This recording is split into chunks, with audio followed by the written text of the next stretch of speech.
Обвинет за терористички злосторства на најмалку 3 континента, Осама Бин Ладен беше цел на можеби најголемата потрага на САД во историјата. По катастрофалните напади во Њујорк и Вашингтон на 11 септември 2001, председателот Буш јавно вети дека ќе се вложат сите напори да се пронајде осмислувачот на нападите, Осама Бин Ладен. На Дивиот Запад беше познат постерот "Се бара жив или мртов. Се што сакам јас и Америка е тој да го стигне правдата." Роден на 10 март 1957, Осама Бин Ладен било едно од 50 деца на богатиот саудиски бизнисмен кој починал кога Осама бил тинејџер.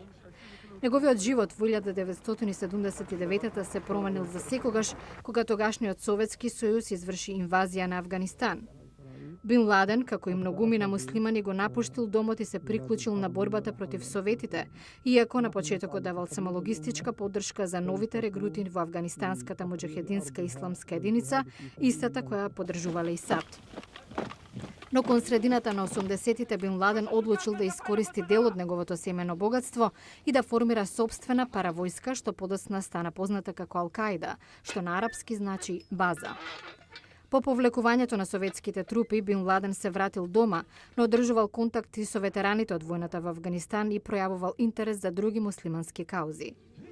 Друга пресвртница во неговиот живот се случила во 90-та година, кога Ирак изврши инвазија на Кувајт и како резултат Саудиска Арабија ги покани американските трупи да се распоредат на нејзина територија.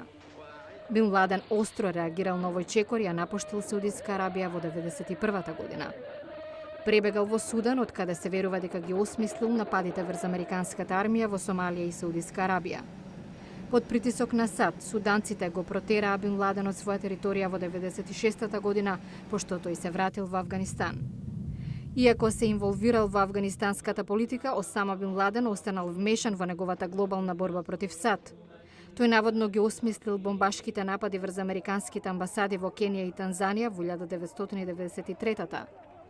Да се сопрат активностите на овој човек стана приоритет на САД по терористичките напади врз Њујорк и Вашингтон во 2001 година, кога загинаа преку 3000 лица.